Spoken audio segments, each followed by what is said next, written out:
Bonjour. Pendant cette période d'urgence sanitaire, les collectivités doivent assurer la continuité des services publics. Mais cette organisation ne s'improvise pas et doit idéalement être prévue dans un plan de continuité d'activité. De manière très synthétique, le plan de continuité d'activité détermine les agents devant être présents physiquement ou en télétravail actif avec un matériel adapté, que celui-ci soit attribué par la collectivité ou qu'il appartienne à l'agent.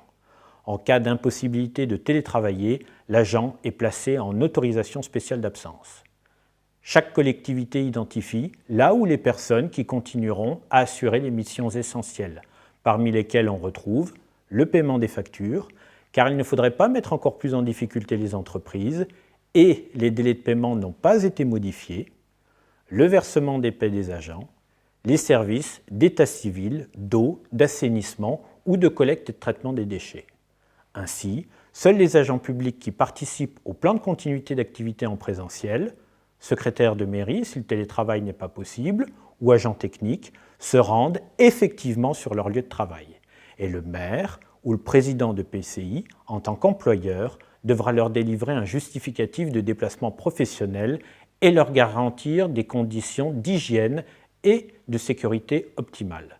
Cela passe par exemple par la fermeture de l'accueil au public ou une restriction des plages horaires, l'application des gestes barrières, se laver les mains régulièrement, tousser ou éternuer dans son coude, utiliser des mouchoirs à usage unique, saluer sans se serrer la main et le respect d'une distance d'1 mètre avec toute personne. Le service à la population ne devant pas être stoppé pour autant, une permanence sera mise en place. N'oubliez pas de relever régulièrement la boîte aux lettres, le répondeur et la messagerie pour gérer les urgences. Vous pouvez également mettre à disposition quelques sacs de tri transparents devant la mairie pour éviter les contacts.